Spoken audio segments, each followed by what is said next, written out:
क्या हो जब सबसे बड़ा शैतान पृथ्वी पे आ जाए और उसे फाइट करने के लिए पूरी दुनियाओं के ताकतवर योद्धाओं को एकजुट होना पड़े। ये कहानी यूरी को दिखाते हुए शुरू होती है। उसके साथ में हजारों की सेनाएं आई हुई होती है, जिसके अंदर काफी सारे ताकतवर योद्धा थे जो कि ब्लैक किंग से फाइट करने आए थे। उसी दौरान हमें पैलेस के बाहर जूलियाना को दिखाया जाता है, जो कि इस किंगडम की एक प्रिंसेस है। वो भी ब्लैक किंग से फाइट करने आई थी अपने रॉयल नाइट्स के साथ में। ब्लैक किंग की तरफ से लड़ने वाली सबसे ताकतवर विच, जिसका की नाम एर्निस था, वो काफी सारे लोगों को बैटलफील्ड में मार दे रही थी एक ही अटैक की वजह से।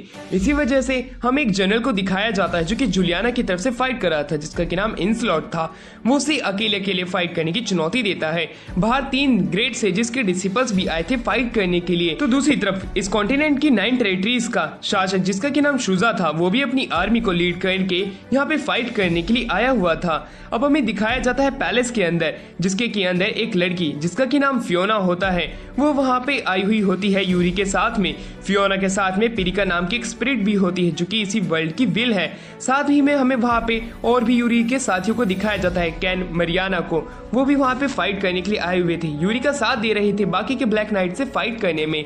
पर डीमन किंग जो था वो एक एक करके बाकी के और भी डीमंस को वहाँ पे जगा रहा होता है यूरी से फाइट करने के लिए। पर तभी यूरी उससे अकेले फाइट करने की चुनौती देता है और अपने सबसे ताकतवर अटैक उसके ऊपर कर देता है। पर शायद से वो अटैक कोई काम नहीं आता।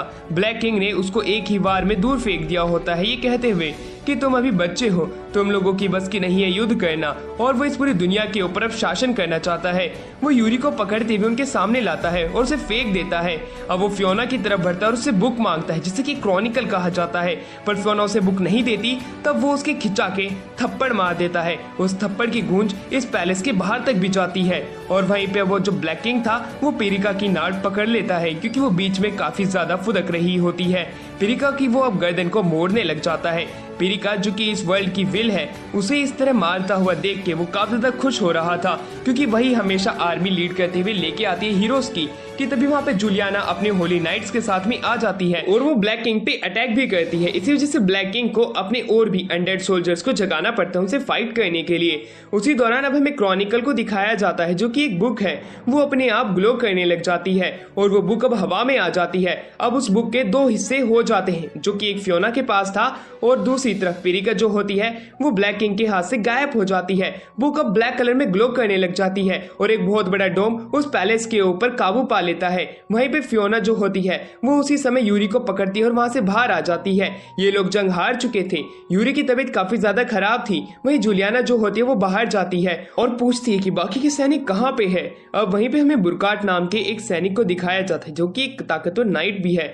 वो अब सारी चीजें उन्हें बताता है कि काफी सारी आर्मी जो कि शुजा के कंट्रोल में थी वो पहले ही रिट्रीट कर चुकी है। ग्रेट सेजेस के जितने भी लोग थे वो भी अब जा चुके हैं। अब सिर्फ हम ही लोग यहाँ पे बैठे हुए हैं, जो कि होली नाइट की पूरी आर्मी होती है और अब वो भी यहाँ से जाना चाहते हैं। ये बात जब यहाँ पे जूलियाना को पता चलती है तब वो उन्हें अपनी मर्जी से आगे का काम करने के लिए कह देती है, क्योंकि अभी तो वो यूरी के साथ में रुकेंगे। वो यूरी के विचार जानना चाहते हैं कि वो क्या करना चाहता है। इसी वजह से अब इनस्लॉट जो होता है वो भी अपनी आर्मी को लीड करता है और होली कैपिटल के लिए निकल जाता है। वो जूलियाना के साथ में बुरकाट को और कुछ और भी सैनिकों को छोड़ जाता है, ये कहते हुए कि वो यूरी का ध्यान रखेंगे। यूरी जागता है। फियोना काफी ज्यादा दुखी थी। अब वो यूरी से बात करते हैं कि हमें क्या करना चाहिए, जिस पे यूरी कहता है कि हमें वापस से लोगों को इकट्ठा करना पड़ेगा। इस बार हम ताकतवर लोगों को इकट्ठा करेंगे जो कि इस दुनिया के अंदर है, जिसके बाद में हम उससे फाइट करेंगे, क्योंकि वो फाइट करना चाहता था उस ब्लैक किंग से, जिसने कि उसे कहा था कि तुम मुझे कभी भी नहीं हरा पाओगे और दुनिया खत्म हो जाएगी। वो उसके विचारों से काफी ज्यादा विपरीत था। वो उसे हरा के इस दुनिया के अंदर वापस से शांति स्थापित करना चाहता था, पर वो उस ब्लैक किंग की बातों से भी काफी ज्यादा प्रभावित हो चुका था। दूसरी तरफ एक विलेज में हम एक बूढ़ी अम्मा को दिखाया जाता है, जो कि कुछ सेब खरीद रही होती है अपने कॉपर कॉइन से, पर सेब की कीमत काफी ज्यादा बढ़ चुकी थी। अब एक आदमी वहां पे आता है और उस बुढ़ी अम्मा को धक्का दे देता है, ये कहते हुए कि गरीब तेरे बस की बात नहीं है सेब खाने की। और वो 2 कॉइन निकालता है और उसके बाद सेब की एक पूरी टोकरी ले लेता है और अम्मा को चिढ़ाने लग जाता है। इसी वजह से वहां पे एक लड़का आता है जो कि व्हाइट हुड पहन रखा था। वो उसे काफी ज्यादा बेइज्जत करता है और उसे पीटता भी है और उसका छोटा डॉन सभी लोगों को दिखा देता है। उसकी इस तरह की हालत देखने के बाद में आसपास के जितने भी लोग होते हैं वो उसके ऊपर हंसने लग जाते हैं कि इसका छोटा डॉन कितना छोटा है। वहीं पे वो लड़का सेब लेके भाग जाता है। अब वो उसी बुढ़ी अम्मा के पास में आते उन्हें वो सेब देता है उनकी मदद भी करता है कार्ट को खींचने में, और वो उन्हें चलते चलते बताता भी है कि वो एक अनाथ लड़का है। बूढ़ी अम्मा आज उसे डिनर देने का वादा करती हैं। वहीं दूसरी तरफ अब हमारा सीन शिफ्ट होता है जहाँ पे कि यूरी की पूरी सेना को काफी सारे लोग बुरा भला कह रहे होते हैं, क्योंकि उनकी उम्मीद तो उन्हीं के ऊपर थी कि वो डीमन किंग को हरा देंगे, जो कि ब्लैक किंग भी कहलाता है। पर अब उनकी फसल खराब होने लगी है, उनके लोग एक एक करके मरने लगे हैं। वो उनकी पूरी सेना के ऊपर ही गारा, मिट्टी और कचरा फेंकने लग जाते हैं, पर उन्हें बिना कुछ बोले आगे चलते रहते हैं। चलते हुए उन्हें एक आदमी बताता है कि सामने ब्लैक नाइट आ चुके हैं, हमें बचा लो। इसी वजह से यूरी की पूरी सेना उनसे फाइट करने के लिए आगे निकल जाती है, जो कि ब्लैक किंग के अंडर आते हैं। वहीं पे अब यूरी भी सोचने लग जाता है कि मुझे क्या करना चाहिए। दूसरी तरफ हमें उसी व्हाइट हुड लड़के को दिखाया जाता है जो कि बुढ़ी अम्मा की हेल्प कर रहा था। बुरकाट और उसकी सेना वहां पे आती है, वो उसकी मदद करती है कि तभी वो व्हाइट हुड वाला लड़का जो होता है वो बुरकाट की एनर्जी को अपने अंदर कंज्यूम करके बाकी लोगों को ट्रांसफर कर देता है। ये चीज देख के सभी लोग हैरान थे। तो दूसरी तरफ वहां पे यूरी भी टाइम पे आ चुका था, जो कि व्हाइट हुड लड़के की इस तरह की पावर देख के हैरान था। अब उसमें भी एक ताकत आ चुकी थी, एक ऐसा करेज जो कि वो खो चुका था ब्लैक किंग से फाइट करने के बाद में। वो भी अब वहां पे ब्लैक नाइट से फाइट करता है और उन सभी को उस व्हाइट हुड के लड़के की ताकत की मदद से हरा देता है। उसका माना शेयर करने पे उन सभी में वो ताकत आ गई थी जो कि शायद से उनमें पहले नहीं थी। वहीं पे व्हाइट हुड लड़का उनसे ये ट्रेनिंग चाहता था कि वो भी इन्हीं की तरह ताकतवर बने, पर वो उसी समय वहां पे बेहोश हो जाता है। अब वो लोग उस लड़के की मदद करते हैं, उसको उठाते हैं और अपने साथ लेके जाते हैं। रात के समय में उसे खाना भी देते हैं जिसका कि नाम आरएम होता है। आरएम खड़ा होता है और उनसे पूछता है कि आखिरकार वो क्या करने के लिए आए हैं, वो है कौन। जिसके ऊपर यूरी बताता है कि वो लोग हैं हीरो पार्टी जिसे कहते हैं, जो कि डीमन किंग से फाइट करने के लिए आया था। फियोना उसे खाना भी देती है और आरएम को वो खाना इतना ज्यादा टेस्टी लगता है कि वो 2 से 3 बाउल खा जाता है, पर बाकी लड़कों को वो इतना ज्यादा टेस्टी नहीं लगता है। इसी वजह से वो उससे पूछते हैं कहीं वो उनकी पार्टी में शामिल होने की कोशिश तो नहीं कर रहा इस खाने को टेस्टी बोल के। जिसपे आरएम बताता है कि वो कीड़े मकोड़े खाता है, पहली बार से इंसानों वाला खाना मिला इसलिए वो खुश है। ये बात तो सुन के सभी लोग हैरान हो जाते हैं। दूसरी तरफ यूरी उससे जानना चाहता था क्या वो उनके साथ में इनकी पार्टी ज्वाइन करना चाहता है। उसके अंदर वो ऐसा पोटेंशियल देख रहा है जो कि एक आने वाली हीरो पार्टी के मेंबर के अंदर होना चाहिए, पर आरएम उन्हें मना कर देता है क्योंकि वो किसी और टीम के साथ में कभी फाइट नहीं किया है। वो शुरुआत से ही एक लोनली पर्सन रहा है और उसे अकेले ही फाइट करना आता है। कि तभी फियोना की बुक वापस से ग्लो करने लग जाती है जैसे कि शुरुआत में ये बुक ग्लो की थी। जैसे ही फियोना को बचाने के लिए आरएम आगे जाता है वो पीछे धकेल दिया जाता है उसकी पावर से। अब वो जो क्रॉनिकल बुक थी वो आधी ब्लैक हो चुकी थी। फियोना बताती है कि दुनिया धीरे धीरे करके करप्ट होती जा रही है, जैसे ये बुक पूरी करप्ट हो जाएगी इस दुनिया के अंदर अंधकार छा जाएगा। पर पीरिका जो कि इस वर्ल्ड की स्पिरिट विल है वही इसे बचा के रखी हुई है, हमें उसे जल्द से जल्द ढूंढना पड़ेगा क्योंकि वो फाइट के दौरान वहां से गायब हो गई थी। तो दूसरी तरफ डीमन किंग को भी ये बात पता चलती है कि हमें जल्द से जल्द पेरिका को खत्म करना पड़ेगा, वरना आने वाले टाइम के अंदर वो यह ऐसी कोई सेना खड़ी कर सकती है जो कि इनके लिए खतरा बन सकती है। इसी वजह से एर्नेस्ट को ब्लैक किंग जो होता है ये काम सौंप देता है कि जल्द से जल्द पेरिका को ढूंढो और उसे खत्म कर दो। एर्नेस्ट इस काम के लिए मान जाती है। तो दूसरी तरफ अब हमें दिखाया जाता है कि यूरी वापस से आरएम के पास में आता है, आरएम को समझाने की कोशिश करता है और उससे पूछता है कि आखिरकार वो ब्लैक नाइट से फाइट क्यों करता है। जिसपे आरएम बताता है कि उसे उन लोगों से काफी ज्यादा नफरत है, वो उन्हें खत्म करना चाहता है, वो ताकतवर बनना चाहता है। जिसके ऊपर यूरी उसकी मदद करने के लिए तैयार हो जाता है कि उसे ताकतवर बनाएंगे पर उन्हें उनके साथ में रहना पड़ेगा। पर आरएम उसे धीरे धीरे बताने लग जाता है उसकी स्टोरी कि शुरुआत से वो किसी के साथ काम करता हुआ नहीं आया है, उसे खुद के ऊपर भरोसा है। जिसके ऊपर यूरी कहता है कि कोई ना कोई सिचुएशन ऐसी भी आएगी जिसके अंदर तुम्हें भागना पड़ेगा, पर तब तुम्हारे दोस्त काम आएंगे उस सिचुएशन के अंदर। जिसके ऊपर यूरी वापस उसे कहता है कि तुम्हारे पास भी दोस्त थे पर तुम ब्लैक किंग से हार गए थे। जिसके ऊपर यूरी उसे बताता है कि गलतियों से ही हम सीखते हैं, मैंने इस बार ऐसी सीख ली है जिसकी मदद से मैं ब्लैक किंग को जरूर हरा सकता हूँ, इसमें मुझे तुम्हारा साथ चाहिए। अब अगले दिन हमें दिखाया जाता है कि वो कैपिटल के लिए निकल रहे थे, बीच में एक सिटी के ऊपर ब्लैक नाइट अटैक कर देते हैं। ब्लैक नाइट से फाइट करने के लिए उस सिटी का जनरल उनसे अटैक करने लग जाता है। उसी दौरान यूरी भी आ जाता है अपनी सेना के साथ में, वो भी उन लोगों को बचाते हैं। अब वो जनरल उन्हें बताता है कि इस सिटी की वॉल के दूसरी तरफ स्लम्स है, वहां पे कुछ मेजेस जो हैं वो तो अभी उन ब्लैक नाइट को रोकने की अपनी पूरी कोशिश कर रहे हैं, तो दूसरी तरफ वो यहाँ पे फाइट कर रहे हैं। जूलियाना अपने होली नाइट के साथ में यहाँ पे फाइट करने लग जाती है। जब वो उसी समय फाइट कर रही थी बुरकाट को दिखाया जाता है कि आरएम वापस से उसका माना अपने अंदर कंज्यूम कर लेता है। बुरकाट इस वजह से गुस्सा हो जाता है, वो आरएम को डांटने लग जाता है, वो उसे चोर कहता है। इसी वजह से आरएम को उसको माना देना पड़ता है। अब वो बाकी के लोग फाइट करने लग जाते हैं, जहाँ पे कि यूरी अपने साइनिक अटैक का इस्तेमाल करता है। आरएम को ये काफी ज्यादा यूनिक लगता है, वो भी इसका इस्तेमाल करना चाहता था। वो उनसे इसके बारे में पूछता है, जिसपे यूरी कहता है कि तुम्हें तुम्हारे दोस्तों के साथ में एक अच्छा बॉन्ड बनाना पड़ेगा, तभी तुम इसका इस्तेमाल कर सकते हो।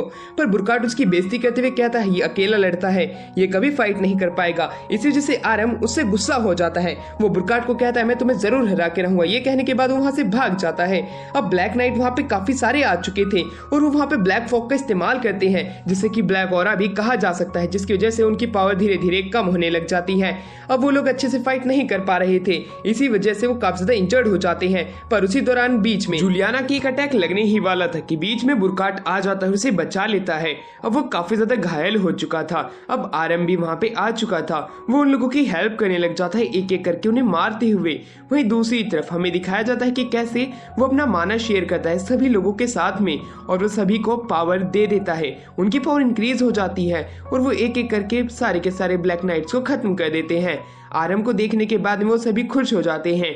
आरएम बताता है कि मैं तुम लोगों को छोड़ के नहीं जा सकता था और मुझे बुरकाट से बदला भी तो लेना है, इसलिए मैं ताकतवर बनना चाहता हूँ। दूसरी तरफ यूरी बताता है हर किसी को कि अब यहाँ पे हमें ही चीजें संभालनी पड़ेगी। मैं ब्लैक किंग से फाइट करना चाहता हूँ। मैं ब्लैक किंग को सरपास करने के लिए एक सप्रेशन आर्मी बनाने जा रहा हूँ।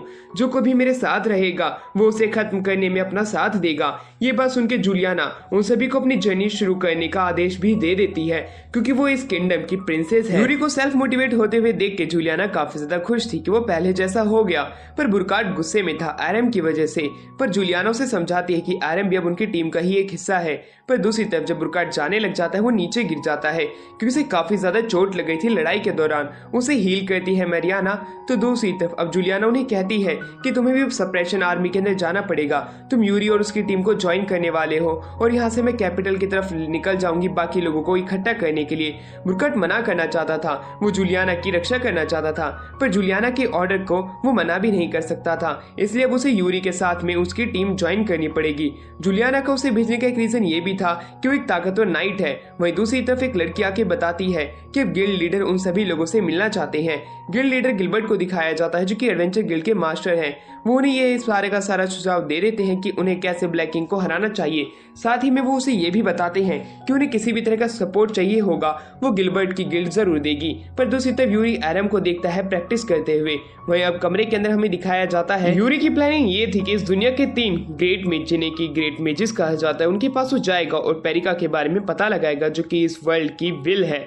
वहीं पे गिलबर्ट उन्हें ये सुझाव देता है कि वो किसी भी तरह की मदद करने के लिए तैयार है, चाहे वो कैसी भी हो। वो एक मैजिक टूल देता है जिसकी मदद से वो जूलियाना से और इनसे कभी भी कांटेक्ट कर सकता है। वहीं दूसरी तरफ अब हमें दिखाया जाता है कि कैसे आरएम की स्वॉर्ड टूट जाती है। वो गरीब था, इसलिए वो इधर से उधर घूमने लग जाता है बिना किसी पैसे के। वो खाना खाना तो चाहता था, पर इस बार वो चोरी नहीं करेगा, क्योंकि वो यूरी की टीम में आ चुका है, जो कि हीरोज की टीम है। वो इधर उधर घूमने लग जाता है, पर तभी उसे एक शोर सुनाई देता है जो कि काफी जोर से आ रहा था। वो देखता है कि कैसे एक लड़की ने एक लड़की को हॉस्टेज बना रखा था। वो उसे आजाद कराता है और उसे बचा लेता है। जैसे ही वो उसे बचाता है वो वहां से भागने लग जाता है और एक स्वॉर्ड पास से उठाता है और उस चोर को पकड़ के उसके सामने घुटनों पे ला देता है। वहां के सैनिक उसे ले जाते हैं, पर उस स्वॉर्ड का मालिक, जो कि एक मर्चेंट है, जो कि हीरो सप्रेशन पार्टी को ये स्वॉर्ड्स देता है, वो अपने आप को मर्चेंट बताता है, जो कि स्वॉर्ड का मालिक भी है। वो ये स्वॉर्ड जो है आरएम को देना चाहता है एज अ गिफ्ट, क्योंकि उसने एक लड़की की जान बचाई है, जो कि उन्हीं की ही मर्चेंट गिल्ड की है। ये बात जान के आरएम काफी ज्यादा खुश था, क्योंकि उसे एक ऐसी महंगी तलवार जो है मुफ्त में मिल गई है। और दूसरी तरफ वो मर्चेंट उससे पूछता है कि आखिरकार तुम्हारे पास ये स्किल्स कहाँ से आई है, जिसके ऊपर वो बताता है कि उसने सेल्फ प्रैक्टिस की थी। ये बात जान के वो मर्चेंट और भी ज्यादा उससे खुश हो जाता है और उसने अपना नाम नेवी बताता है। ये आरएम भी अपना नाम उसे एरम बता के वहां से जाने लग जाता है। वो प्रैक्टिस कर रहा होता है, उसकी प्रैक्टिस काफी समय तक चलती है। दूसरी तरफ गिलबर्ट जो है वो अब वहां पे यूरी को अपना करप्शन दिखाता है, जो कि उसके हाथ में फैल चुका था। वो धीरे धीरे करके ब्लैक एनर्जी के सामने करप्ट होता जा रहा था। यूरी कहता है जितना जल्दी हो सकता है मैं तुम्हें आजाद कराने की कोशिश करूंगा। दूसरी तरफ बुरकाट जो था आरएम को स्वॉर्ड प्रैक्टिस करता हुआ देख के हैरान था कि वो इतने समय से स्वॉर्ड प्रैक्टिस कर रहा है। वो उसे कुछ टिप्स देने जाता तो है, पर जैसे ही वो उसके सामने आता है वो उसके हाथ में महंगी स्वॉर्ड देख के कहता है तुमने वापस से चोरी की है। आरएम चोरी के इल्जाम को मना करता है, पर वो अब उसका नाम जोर जोर से बोलते हुए कहने लग जाता है, तुम चोर हो, तुम कभी भी नहीं सुधरोगे। इस बार तुमने हमारी हीरो पार्टी का नाम बिगाड़ने की कोशिश की है। कि तभी वहां पे जूलियाना आ जाती है। जूलियाना उन्हें ऊपर से देख रही होती है। बुरकाट के काफी ज्यादा ठेस पहुंचने लग जाती है जब जूलियाना उसे पीछे हटने को कहती है। वो कहता है कि ये चोर है, इसने ये स्वॉर्ड चुराई है। कि तभी वो मर्चेंट वहां पे आके कहता है कि ये स्वॉर्ड मैंने उसे दी है, तुम कौन होते हो किसी को चोर कहने वाले। अब बुरकाट को आरएम से माफी मांगनी पड़ती है जूलियाना के कहने पे, और वो वहां से चला जाता है। रात के समय में हमें दिखाया जाता है कि कैसे यूरी बैठा हुआ होता है। वो अपने हाथ को मल रहा होता है क्योंकि वो भी डार्क एनर्जी के सामने करप्ट होता जा रहा था। उसके सामने एक मेंटल पिक्चर बनती है जो कि उसे कह रही होती है कि तुम्हें ब्लैक किंग का साथ देना चाहिए। कि तभी वहां पे एरम आ जाता है। अब दोनों आपस में बात करने लग जाते हैं जहाँ पे एरम कहता है क्या मैं सच में ताकतवर बन पाऊंगा, क्या सच में मैं ब्लैक नाइट्स को खत्म करके इस दुनिया को वापस से शांतिपूर्ण दुनिया में बदल पाऊंगा। यूरी उसकी ये सारी बात सुन के काफी ज्यादा हैरान हो रहा था। अभी एरम की इतनी उम्र नहीं थी। एरम उसे कहानी बताता है कि कैसे उसके गांव के ऊपर एक बार ब्लैक नाइट्स ने हमला कर दिया था और उन्हें प्रोटेक्ट नहीं कर पाया था, पर इस बार उन्हें प्रोटेक्ट करना चाहता है। अगले दिन वो सभी लोग अब अपनी जर्नी के लिए निकलने जा रहे होते हैं जहाँ पे कि जूलियाना तो मेन कैपिटल की तरफ बढ़ रही होती है जिससे कि वो कुछ फोर्स को इकट्ठा कर सके। साथ ही में वो वहां पे एक ड्रैगन स्लेयर को बुलाते हैं और मैजिक गिल्ड की एक और मेज जो थी जिसका कि नाम एल्डोरा था वो भी वहां पे आ रही होती है। ये सारी बात उस किंगडम के जनरल ने उन्हें बताई हुई होती है। वो वहां पे आ जाते हैं जहाँ पे हमें एल्डोरा को दिखाया जाता है जो कि ड्रैगन स्लेयर रॉक के साथ थी। एरम उसको खुद से इंट्रोड्यूस कराता है। उसके पास इतने स्वॉर्ड देख के वो हैरान था। वहीं पे वॉर्ग उसकी तारीफ करता है कि उसका बिल्ड अच्छा है। वहीं पे जूलियाना बुरकाट को कहती है कि तुम कोई भी मुसीबत खड़ी मत करना, मैं यहाँ से जा रही हूँ। तुम एक अहम ओहदा देके अब वो सारे के सारे लोग अपनी अपनी एरिया की तरफ निकल जाते हैं जर्नी को कंप्लीट करने के लिए। जहाँ पे यूरी जो है अपनी टीम के साथ चलते जा रहा था। एक कैंप साइट पे वो बैठता है कि तभी वहाँ पे बुरकाट के पास में यूरी आके कहता है कि तुम्हें आरएम की मदद करनी चाहिए, पर वो वहाँ से मना करके जाने लग जाता है। जंगल के अंदर से काफी ज्यादा तकलीफ हो रही थी। उसका घाव करप्ट होने लग गया था जिसके अंदर से डार्क एलिमेंट की पावर निकल रही थी। अब उसे जो है कुछ आवाजें सुनाई देने लग जाती जो कि एर्नेस्ट की थी। एर्नेस्ट उसके घाव को अब और भी ज्यादा गंभीर कर देती है। वो इतना ज्यादा गंभीर हालत में हो चुका था कि उससे दर्द सहा नहीं जा रहा था। कि तभी हमें क्रॉनिकल को दिखाया जाता है कि कैसे उसके अंदर से डार्क एनर्जी निकल रही थी। जंगल के अंदर से भी डार्क एनर्जी आ रही थी। यूरी और उसकी टीम पूरी की पूरी उसी तरफ निकल जाती है जहाँ पे कि एर्नेस्ट ने बुरकाट को काफी ज्यादा इंजर्ड कर दिया था। पर तभी वहां पे उन लोगों के आने की वजह से एर्नेस्ट को थोड़ी दिक्कत होने लग जाती है। कि तभी वहां पे डार्क नाइट्स आ जाते हैं उनसे फाइट करने के लिए। कैसे आरएम, यूरी और कैन जो है फाइट करने लग जाते हैं। कि तभी उन्हें हैरान कर देने वाली एक चीज होती है, जो बुरकाट था वो जो धीरे धीरे करप्ट हो रहा था वो एकदम से पूरा करप्ट हो जाता है और वो एक डीमन में बदल जाता है। उसकी ऐसी हालत देख के वो सभी लोग हैरान थे कि बुरकाट ने जो है वो अपना रास्ता बदल लिया है। अब वो बुराई के रास्ते पे बढ़ चुका है। बुरकाट जो था इस तरह की नई पावर से काफी ज्यादा हैरान था। ये पावर जो है काफी ज्यादा ताकतवर है। यूरी आरएम को बचाने की कोशिश करता है पर वो दोनों को ओवर पावर कर देता है। पर बाकी लोगों के इंटरफेयर होने की वजह से वहां से एर्नेस्ट और बुरकाट को रिट्रीट करना पड़ता है। एर्नेस्ट बुरकाट को बताती है कि इनसे हम बाद में फाइट कर लेंगे, इस समय मेरा काम तुम्हें हमारी टीम में लाना था जो कि हो चुका है। ये कह के वो गायब हो जाते हैं। ये बात आगे तक पता चलती है जूलियाना तक को भी। जूलियाना को कुछ अच्छा फील नहीं हो रहा था। यूरी उसे बता देता है कि कैसे बुरकाट ने अपनी टीम चेंज कर ली है, अब वो भी एक डीमन बन चुका है। जूलियाना को बुरा लगता है, उसे बुरकाट को उनके साथ नहीं भेजना चाहिए था। कि तभी मैसेंजर वहां पे आता है जो कि कहता है कि कैपिटल में काफी सारे रेबेलियन आ चुके हैं जो कि डीमन किंग के ही कल्ट के मेंबर हैं। वो यहाँ पे लोगों को खत्म कर रहे हैं। वो लोगों को बचाने के लिए जल्दी से जाते हैं। वो जितने भी लोग थे जो कि नोबल्स को मारने की कोशिश कर रहे थे, स्ट्रीट वेंडर्स की कार्ड को जलाने की कोशिश कर रहे थे, वो खुद को डीमन किंग का एक पुजारी बताते हैं। वो उसकी पूजा करने के लिए इस दुनिया में आए थे। उसकी इस तरह की बात सुन के जूलियाना काफी ज्यादा हैरान हो जाती है। वो अपनी टीम को भेज देती है बाकी लोगों को बचाने के लिए जो कि अभी तक उस डीमन कल्ट के हिस्सा नहीं है। वो एक एक करके उन्हें सबड्यू कर लेते हैं। अब वहां पे उनसे पूछा जाता है कि वो ऐसा क्यों कर रहे हैं। कि तभी एक बच्चा जो है पैलेस के अंदर बम फेंकने वाला था, पर उसे रोकने के लिए वहां पे होली नाइट का एक मेंबर आ जाता है। जब सबको लग रहा था कि ये बम फेंक देगा, वो एक छोटा सा लड़का था जिसकी उम्र 10 से 11 साल थी। जूलियाना उससे पूछते कि आखिरकार तुम डीमन किंग का साथ क्यों दे रहे हो, जिसके ऊपर वो बताता है कि अगर हम उसका साथ देंगे तो अब हम जी पाएंगे। मुझे लगता नहीं है कि अगर हम तुम्हारे साथ रहेंगे तो क्या हमें खाने को भी खाना नसीब होगा या नहीं। जूलियाना उसकी ये बात सुन के गुस्सा हो जाती है। वो अब पूरी स्पीच देने लग जाती है सभी लोगों को कि हम जरूर डीमन किंग को हरा देंगे, ये जो अंधकार है इसे खत्म कर देंगे। और दूसरी तरफ अब हमें दिखाया जाता है कि प्रिंसेस की जगह जिसने ले रखी थी वो जूलियाना की एक फ्रेंड थी, अब वो वहां पे प्रिंसेस बनने के लिए आई हुई थी। इनस्लॉट यहाँ से आगे जाके सारी चीजें संभालने की बात करता है। इनस्लॉट एक मैप लेके आता जो कि टेरिटरीज का था, उनके राजाओं का था। उन्हें पता चलता है कि कैसे शुजा जो है अभी कैपिटल के बाहर ही खड़ा हुआ है अपनी पूरी सेना के साथ में। इसी वजह से जूलियाना को लग रहा था कि वो उसका साथ दे देगा। वो एक मैसेंजर को उसके पास जाने के लिए कहती है, कहते हुए क्या वो उन्हें ज्वाइन करना चाहता है या नहीं, इस चीज के बारे में उन्हें पता चल जाए, क्योंकि शुजा के अंडर में भी 9 टेरिटरीज आ रखी है और वो एक ताकतवर योद्धा है, उन्हें उसकी जरूरत पड़ेगी। दूसरी तरफ यूरी को एक घात पहुंचती है उसके दिल पे कि जो बुरकाट है, जो कि उनका एक अच्छा नाइट था ताकतवर, वो अब उनकी टीम से जा चुका है और वो भी करप्ट होता जा रहा है। फियोना सही समय पे आ जाती है, वो अपना दिमाग लगाती है, क्रॉनिकल को बाहर निकालती है। क्रॉनिकल की मदद से उसकी ब्लैक एनर्जी को ऑब्जर्व करने की कोशिश करती है पर वो नाकामयाब होती है, वो उसे ठीक नहीं कर पा रही थी। वो रोने लग जाती है कि उसमें उसी की ही गलती है, क्यों उसने इस ब्लैक बुक यानी कि इस क्रॉनिकल को क्यों जाने दिया। उसका आधा हिस्सा उस आदमी के पास में जो कि ब्लैक किंग कहलाता है। अगले दिन की सुबह को कार्ट में बैठ के वो लोग अब उसी ग्रेट मिजिकेट टावर की तरफ बढ़ने लग जाते हैं। वो जैसे जैसे आगे बढ़ रही थी वो जो टावर था वो काफी ज्यादा बड़ा लगने लग जाता है। आरम ये देख के हैरान होता है। यूरी कहता है कि टावर अंदर से भी काफी ज्यादा अमेजिंग है कि तभी वहां से आवाज आती है जो कि उन्हें रुकने के लिए कह रही होती है। उनके ऊपर एक अटैक आता है। वो अटैक ग्रेट मेजिस के ही कुछ डिसिपल्स ने किया होता है जिसका की नाम वेलन, यूनी और काजा होता है। वेलनर जो था वो काफी ज्यादा ताकतवर था। दूसरी तरफ यूनी और काजा भी वहां पे आ चुके थे। उन्हें देख के वो पूछते हैं कि आखिरकार वो क्या करना चाहते हैं। यूरी उनसे जानना चाहता था कि तभी ग्रेट मेजिस की आवाज आती है कि तुम हमें प्रूव करके दिखाओ कि तुम हमारी ताकत के लायक भी हो या नहीं हो, तभी हम तुम्हारी टीम ज्वाइन करेंगे। अब उनके डिसिपल से वो लोग फाइट करने लग जाते हैं। उनकी जो फाइट थी वो धीरे धीरे करके खतरनाक रुख ले रही थी, आसपास की जगह टूटने फूटने लग जाती है।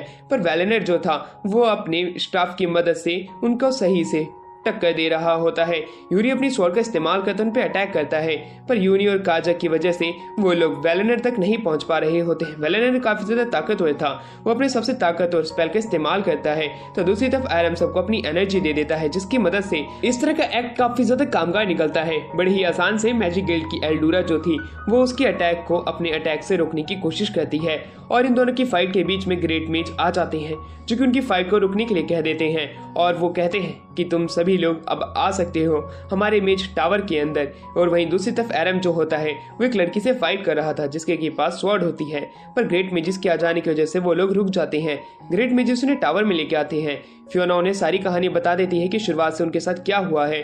वहीं पे वो लोग जो थे जो कि ग्रेट मेजिस थे वो पेरिका के वेयरबाउट्स यानी कि उसके उन सबूतों के बारे में नहीं बता सकते कि वो कहाँ पे है, पर उसे एक चीज ये जरूर बताते हैं, डीमन किंग का जो कैसल है उसके आसपास में कैसे डोम बन चुका है जिसे तोड़ना काफी ज्यादा मुश्किल है।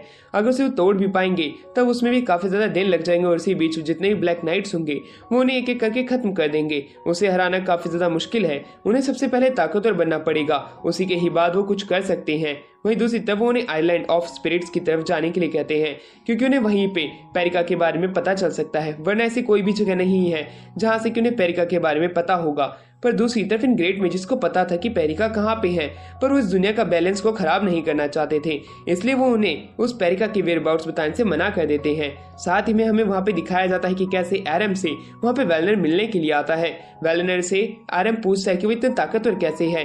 तभी वहाँ पे एक फोर्थ डिसिपल आ जाता है जो कि वेलनर के सीक्रेट के बारे में उसे बता देता है कि इसकी बॉडी के ऊपर काफी सारे ऐसे रूइंस हैं जिसकी की मदद से ये ताकतवर बना है, जिसे कि क्रेस्ट भी कहा जा सकता है। और वहीं एरम भी इस तरह के क्रेस्ट चाहता था पर वो ऐसे नहीं मिल सकते हैं क्योंकि ये चीजें सिर्फ ग्रेट मेजिस ही देते हैं। पर दूसरी तरफ एरम के पास भी एक ऐसी ताकत है जिसकी मदद से वो अपना मानव को शेयर कर सकता है और लोगों को वो पावर दे सकता है जो कि उनके पास नहीं थी। ये चीज भी खतरनाक है।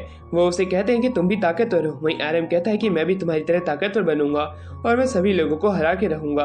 वेलनर उसके इस तरह के मोटिवेशन से काफी ज्यादा खुश होता है कि हाँ उसमें डिटरमिनेशन है कुछ ना कुछ करने का। दूसरी तरफ एल्डूरा जो थी वो ग्रेट मेजिस से बात करने लग जाती है। वो प्लान बनाती है कि वो यहीं पे रह के डीमन किंग के इस डोम को तोड़ने की अपनी पूरी कोशिश करेगी, वैसे ट्रिक का पता लगाएगी जिससे कि उसे तोड़ा जा सकता है और बाकी लोगों को आइलैंड ऑफ स्पिरिट्स नाइट्स पे जाने का बोल देती है। और वहीं पे यूरी जो था अपनी बाकी की टीम के साथ में यहाँ से निकल जाता है, वॉर्ग और एल्डोरा को पीछे छोड़ते हुए, क्योंकि वो यहाँ पे बैठ के यहाँ पे डीमन किंग के डोम को तोड़ने का पता लगाएंगे। ग्रेट मेजिस के जितने भी स्टूडेंट थे वो सारे भी उन्हीं के साथ जाने के लिए तैयार हो जाते हैं, क्योंकि वो जिस जगह से गुजरेंगे वहाँ पे एक ऐसा आर्टिफैक्ट है जो कि उन्हें वहाँ से लेना है। ये बात जान के वो और भी खुश हो जाते हैं। वो एक माउंट एवरेस्ट जैसी जगह पे आ जाते हैं जहाँ पे कि पहले से ही काफी सारे ब्लैक नाइट थे, वो उनसे फाइट करने लग जाते हैं। फाइट के दौरान वो वापस से खड़े हो जा रहे थे। वहाँ पे ब्लैक ऑरा काफी ज्यादा फैल चुका था जो कि डीमन किंग का ही था। पर दूसरी तरफ जो मारिया थी वो उन सभी नाइट्स को मान देती है अपनी मैजिक पावर की मदद से। ये देखने के बाद में एरम काफी ज्यादा खुश हो जाता है। पर दूसरी तरफ उनकी टीम में एक ऐसा बुद्धू था जिसका दिमाग काम नहीं कर रहा था। हमें वहीं पे दिखाया जाता है कि काफी सारे नाइट्स आ रहे थे और एक पेट जो था वो उनको यहाँ पे लेते हुए आ रहा होता है और एकदम से ही वो एरम की स्वेटर के अंदर घुस जाता है। वेलनर अपना घोड़े जैसा दिमाग चलाता है और सभी को आग से पिघला देता है, पर वहाँ पे बर्फ पिघलती है, नाइट्स को कुछ फर्क नहीं पड़ता। इसी वजह से यूरी और एरम जो होते हैं दोनों के दोनों एक गड्ढे के अंदर में गिर जाते हैं जो कि पहाड़ों के अंदर जा रहा होता है। वेलनर उनसे माफी मांगता है, गलती हो गई है, अब उन्हें लेके तो आना पड़ेगा। वो लोग अपने मैजिक पावर का इस्तेमाल तो करते हैं पर उन्हें वो लोग मिल नहीं रहे होते हैं, इसलिए वो आइलैंड ऑफ स्पिरिट्स जाएंगे, वहां से एक स्पिरिट को लेके आएंगे और उन्हें आजाद कराएंगे। पर दूसरी तरफ यूरी और जो हमारा एरम था वो लोग निकल जाते हैं इसी पहाड़ों के बीच में से होते हुए कि उन्हें कहीं एग्जिट मिल जाएगा, पर एग्जिट तो उन्हें मिल नहीं रहा था। बर्फ काफी ज्यादा पड़ रही थी और ये ब्लैक ऑरा भी काफी ज्यादा था, इसलिए वो एक गुफा के अंदर आ जाते हैं और वो यहीं पे रहने का प्लान बनाते हैं। उसी दौरान वो लोग अपने डिवाइस का इस्तेमाल भी करते हैं बात करने के लिए, पर वो बात नहीं कर पा रहे थे। अब वहीं यूरी जो होता है उसे कहने लग जाता है कि मेरी टीम यहाँ पे जरूर आएगी, पर एरम कहता है कि तुम इतना भरोसा क्यों है, जिस पे यूरी बताता है कि उनके साथ मैं काफी सालों से रह रहा हूँ, हम लोग एक दूसरे की मदद करते हैं चाहे सिचुएशन कैसी ही हो, इसलिए मुझे उनके ऊपर भरोसा है। ये बात सुन के एरम भी हैरान था, पर एरम बाकी लोगों पे यकीन नहीं रखता है। उसने ये दुनिया देख ली है कि ये दुनिया कितनी ज्यादा चालाक है, वो अपने फायदे के लिए कुछ भी कर सकते हैं। उनका यहाँ पे कोई भी फायदा नहीं है इसलिए वो नहीं आएंगे, पर यूरी उसे भरोसा देता है कि नहीं वो जरूर आ जाएंगे, वो हमारी टीम के अंदर है और कभी भी टीम के लोग एक दूसरे को धोखा नहीं देते हैं, जिसके ऊपर एरम भी उसके ऊपर यकीन कर लेता है। पर तभी हमें दिखाया जाता है कि कैसे वो जो पेट था वो एरम के यहाँ से निकल जाता है। उसे ढूंढने के लिए एरम बाहर तो आता है पर वो उसी काले धुएं के अंदर खो जाता है और दूसरी तरफ यूरी जो था अब वो भी उसे ढूंढने के लिए बाहर निकलता है। वो जो काला ऑरा था वो धीरे धीरे करके काफी ज्यादा बढ़ने लग जाता है और वो जो है यूरी के ऊपर काबू पा लेता है। अब उसकी मेंटल पिक्चर उसके सामने आ जाती है जो कि उसे कहने लग जाती है कि तेरा साथ देने के लिए यहाँ पे कोई नहीं आएगा, तुझे मुझे अपना लेना चाहिए। पर उसी दौरान हमें दिखाया जाता है कि कैसे यूरी जो है मरने ही वाला था अपने उस पिक्चर की वजह से, पर तभी बीच में एरम आ जाता है जो कि उसे बचा लेता है। वो पिक्चर और कुछ नहीं कुछ ब्लैक नाइट्स होते हैं। एरम उन्हें उनके ऊपर अटैक करने के लिए यूरी को समझाता है। यूरी जो होता है खुद के ऊपर काबू पाता है, वो कहता है कि हाँ मुझे उस ब्लैक किंग से फाइट करनी है। ये कहने के बाद वो एरम के साथ में अपना एक स्पेशल मूव आजमाता है जो कि बॉन्ड के साथ ही किया जा सकता है। एरम ये देख के खुश होता है पर यूरी से शुक्रिया अदा करता है कि उसकी वजह जान उसकी वजह से बच गई। कि तभी वहाँ पे उनका पेट आ जाता है जो कि एक लाइट डम्बलडोर के साथ में वहाँ पे आए हुए होते हैं। लाइट डम्बलडोर जो होता है वो कहता है कि तुम दोनों लोग बच गए हो, वो भी तुम्हारे पेट की वजह से। आसमान को साफ करता है। जैसे ही वो वहाँ पे आता है वो कहता है कि अगर तुम्हें ब्लैक किंग को हराना है तब तुम्हें मेरे एक क्वेस्ट को पूरा करना पड़ेगा। डेजर्ट ओएसिस के अंदर जाना है और वहाँ पे जो नया गार्डियन ड्रैगन आया है उसे हरा के उसे अपनी टीम के अंदर लेना है, उसकी ही मदद से तुम उस ब्लैक किंग को हरा सकते हो। ये बात जान के वो काफी ज्यादा हैरान था। वहीं दूसरी तरफ अब हमारा सीन यहाँ से शिफ्ट होता है जब छोटा डम्बलडोर हंसते हुए वहाँ से गायब हो जाते ही कहते हुए कि तुम्हारे दोस्त थोड़ी देर में तुम्हें बचाने के लिए यहाँ पे आते ही होंगे। अब हमें आइलैंड ऑफ स्पिरिट्स को दिखाया जाता है कि कैसे जितने भी लोग थे फियोना और उसकी टीम के, वो सारे के सारे अर्थ स्पिरिट को मना लेते हैं कि वो उनका साथ दे। डीमन सप्रेशन आर्मी के अंदर वो मान जाते हैं। वहाँ पे एक बड़ी सी स्वॉर्ड को भी दिखाया जाता है जो कि आर्टिफैक्ट होती है। साथ ही में कैनोनी बताता है कि कैसे यूरी और एरम जो है जो कि उसके टीम में एक न्यू मेंबर है, वो सब दोनों के दोनों एक खाई में गिर गए थे जो कि माउंटेन्स के ऊपर थी। उन्हें ढूंढने के लिए जाते हैं। दूसरी तरफ फियोना की जो बुक थी वो स्वॉर्ड आर्टिफैक्ट के अंदर आते ही ग्लो करने लग जाती है। एक पन्ना खुलता है जिसमें ये लिखा था कि ये स्वॉर्ड अंधकार को खत्म करने में मदद करेगी। दूसरी तरफ जो टीम निकली थी एरम को यूरी को ढूंढने, वो उन्हें ढूंढ लेते हैं। रात के समय वो लोग जम के पार्टी करते हैं क्योंकि अब वो ब्लैक किंग को मारने के लिए तैयार हो रहे होते हैं। उसी दौरान हमें दिखाया जाता है कि कैसे आरएम जो अपने स्वॉर्ड के बनाने वाले क्रिएटर से भी मिलता है। दूसरी तरफ शुजा के पास में जब जूलियाना का मैसेंजर आता है तब शुजा उसे खत्म कर देता है। ये इसका जो मूव था ये काफी ज्यादा खतरनाक था कि एक दूसरे मैसेंजर को खत्म कर देना।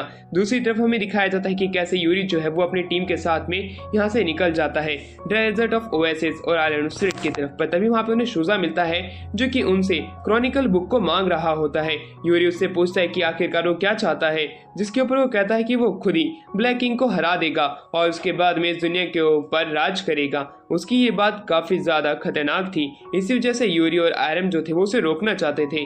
पर शुजा उन्हें कहता है अगर तुम मुझे रोकना चाहते हो तब तुम्हें मुझे हराना पड़ेगा, वरना तुम मुझे नहीं हरा पाओगे। शुजा का छोटा भाई भी आ जाता है जो कि सेकंड इन कमांड होता है। वो उन्हें समझाने लग जाता है कि आपस में फाइट करने की कोई जरूरत नहीं है, इस बार शुजा को टीम लीड करेगा और ये खुद ही डीमन किंग को हरा देगा। वहीं उसका इरादा कुछ अलग भी था, वो डीमन किंग की पावर को खुद के अंदर ला देगा, जिसकी वजह से वो सबसे ताकतवर इंसान इस पृथ्वी के ऊपर बन जाएगा। उसके अंडर में 9 टेरिटरीज हैं, उसे रोकने वाला कोई नहीं है। पर तब भी यूरी उससे फाइट करने के लिए तैयार हो जाता है। यूरी आगे आता है और शुजा और यूरी के बीच में फाइट शुरू हो जाती है। धीरे धीरे करके जो उनकी आर्मी थी वो भी अब एक दूसरे से फाइट करने के लिए तैयार हो जाती है, क्योंकि ये जो लड़ाई है वो अब एक अलग रुख ले रही होती है। शुजा उन्हें अभी भी एक मौका देता है, ये कहते हुए कि यूरी ने पिछले टीम लीड करी थी, वो हार गई थी, इस बार टीम को मैं लीड करूंगा। पर यूरी ऐसा नहीं चाहता था। वो फियोना की तरफ आगे बढ़ने लग जाता है क्रॉनिकल की बुक को लेने के लिए, पर फियोना उसे देने से मना कर देती है, क्योंकि जो बुक है ये खुद का मालिक खुद चुनती है, कोई इसका इस्तेमाल नहीं कर सकता है। पर शुजा उनके ऊपर अटैक करने लग जाता है। यूरी उसे रोकने की कोशिश करता है। शुजा की पूरी आर्मी उनके ऊपर अटैक करने के लिए आगे आती है, पर उन्हें रोक लेता है, ये कहते हुए कि तुम्हें पता है कि कैसे डीमन किंग की आर्मी भी हमारे पीछे पड़ी, अगर हम आपस में फाइट करेंगे तब उन्हें फायदा हो जाएगा। पर शुजा रुकने का नाम ही नहीं ले रहा था। यूरी भी हार चुका था। अब वो फियोना की तरफ बढ़ता है। आरएम उसे बचाने के लिए आता तो है, पर शुजा को कुछ बिगाड़ नहीं पाता। शुजा से दूर फेंक के क्रॉनिकल अपने हाथ में ले लेता है। यूरी वापस से खड़ा होता है, उससे फाइट करने जाता है, पर उसके सामने कुछ सेबर्स आ जाती हैं। वो सेबर्स जो है जिसने फेंकी थी वो भी वहां पे आ जाता है, जो कि खुद को कवर रखे था। जैसे ही वो कवर खुलता है उसके अंदर से एनेस, बुरकाट और एक दूसरी लड़की बाहर निकल के आती है, जिसे कि एपोस्टल कहते हैं। वो यहाँ पे उनसे फाइट करने आई थी। एनेस जो थी वो शुजा को अपनी तरफ करने लग जाती है, पर शुजा उनकी टीम में जाने से मना कर देता है, क्योंकि वो डीमन किंग को हरा के खुद ही एक डीमन किंग बन जाएगा आने वाले समय का।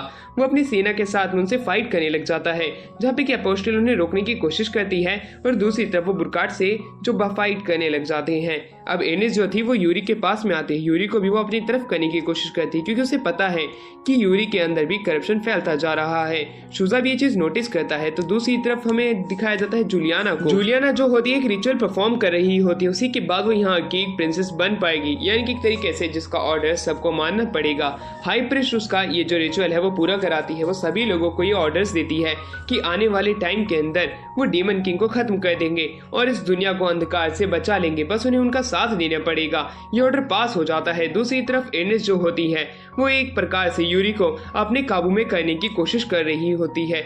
यूरी खुद के दिमाग के ऊपर काबू पाने की कोशिश तो करता है, पर वो उसमें नाकामयाब हो रहा होता है। एनेस उन्हें कहने लग जाती है कि तुम अब कुछ भी नहीं कर सकते हो, तुमने ब्लैक किंग की पावर को देखा ही होगा। तो दूसरी तरफ फियोना जो होती है वो एरम को आगे जाने के लिए कहती है, पर बुरकाट उसे रोक लेता है और बुरकाट एरम से फाइट करने लग जाता है। बाकी के लोग जो है वो ब्लैक नाइट से फाइट कर रहे होते हैं, पर ब्लैक नाइट की तादाद ज्यादा होती है। शुजा की आर्मी के साथ भी वो मिलकर उन्हें रोकने की कोशिश करते हैं, पर ऐसे लगने लग जाता है कि वो उनके सामने कमजोर पड़ रहे होते हैं। तो दूसरी तरफ यूरी जो होता है वो एनेस की बात में धीरे धीरे करके आ रहा होता है। एनेस उसे दूसरे पाथ यानी कि उसी पाथ के ऊपर चलने के लिए कहती है जिसके ऊपर बुरकाट चला था। उसकी ऐसी हालत देख के फियोना जो होती है वो एरम को आगे जाने के लिए कहती है, पर दूसरी तरफ हमें दिखाया जाता है कि कैसे यूरी के सामने उसी की ही पिक्चर बन जाती है, जो किसे समझाने लग जाता है कि तुम्हें मेरे साथ चलना पड़ेगा। पर तभी वो उसके शरीर में अपनी स्वॉर्ड डाल देता है, जो कि और कोई नहीं कैन होता है। अगर कैन बीच में नहीं आया होता तो वो फियोना को मार देता। ये चीज देखने के बाद में यूरी पूरे तरीके से टूट जाता है। कैन जो कि उसका बेस्ट फ्रेंड था वो उसी के ही हाथों मारा गया है। वो एनर्जी जो कि उसे करप्ट कर रही थी वो उसके ऊपर काबू पा लेती है। यूरी जो होता है वो एक बहुत बड़े डीमन में बदल जाता है, जो कि खतरनाक नाइट फाइट की तरह लग रहा होता है। उसे रोकने के लिए शुजा आगे आके कहता है, यूरी अब तुम मेरे हाथ से मारे जाओगे, पहले मैं रुक भी जाता पर अब मैं नहीं रुकूंगा। कि तभी वहां पे काफी सारे गोलेम्स खड़े हो उठते हैं जो कि ब्लैक किंग की ही तरफ से फाइट करने वाले थे। और उसी दौरान बुरकाट जो है एरम को रोक लेता है और एरम के साथ में अब वो सभी लोग वहीं पे रुक जाते हैं क्योंकि उन्हें पता था कि वो यूरी, एर्नेस और बुरकाट और दूसरी तरफ वो एपेस्टिल को बिल्कुल भी नहीं रोक सकते हैं। एक पोर्टल बना के वो लोग वहां से निकल जाते हैं। दूसरी तरफ मारिया जो होती है वो वहां पे कैन को हील करने की अपनी पूरी कोशिश करने लग जाती है पर वो उसे बस जिंदे रखे हुई थी, वो उसे पूरे तरीके से हील नहीं कर पा रही थी। एरम वादा करता है कि वो यूरी को अपने साथ जरूर जोड़ के रहेगा। तभी वहां पे शुजा आ जाता है जो कि उन्हें अपनी तरफ होने के लिए कहता है। वो ग्रेट मेजिस के जितने भी डिसिपल हैं उन्हें भी अपनी टीम में आने के लिए कहता है पर वो साफ साफ उसे मना कर देते हैं। वो शुजा की टीम में नहीं जाने वाले हैं क्योंकि शुजा जो है आने वाले टाइम पे अगर वो जीत जाता है तो यहीं पे राज करेगा। ग्रेट सेजिस के डिसिपल कहते हैं जब तक कि हमारे मास्टर कोई फैसला नहीं ले लेते जब तक हम कुछ नहीं करने वाले। एरम उनसे वो क्रॉनिकल वापस मांगता है पर शुजा कहता है ताकत से वो तुम मुझसे ले सकते हो, पर अभी एरम इतना ताकत तो नहीं हुआ था कि वो उन्हें अकेले हरा सके, इसलिए वो उन्हें वहां से जाने के लिए कह देता है क्योंकि वो लोग उनकी टीम में नहीं जाने वाले हैं चाहे कुछ भी हो जाए। वही शुजा जो होता है वो कहता है समय आने पे देखा जाएगा। वहीं पे ब्लैक किंग जो थे वो ये देख के काफी ज्यादा हैरान था कि यूरी जो किसे खत्म करने आया था वही उसके सामने आ चुका है। वो यूरी से पूछते हैं कि वो उनका साथ क्यों देना चाहता है, जिसपे यूरी कहता है कि मैं देखना चाहता हूँ जिस दुनिया को बचाने के लिए मैं अपनी मेहनत कर रहा था क्या वो दुनिया बचने लायक है भी या नहीं। तो अगले दिन अब हमें दिखाया जाता है कि कैसे सभी लोग जो होते हैं वो वापस से अलग होने की बात करने लग जाते हैं। जितने भी मेजिस के डिसिपल्स थे वो दूसरी तरफ जाते हैं। मैरिया जो थी वो कैन को लेके कैपिटल की तरफ निकल रही थी क्योंकि वो उसे वहीं पे ठीक कर पाएगी।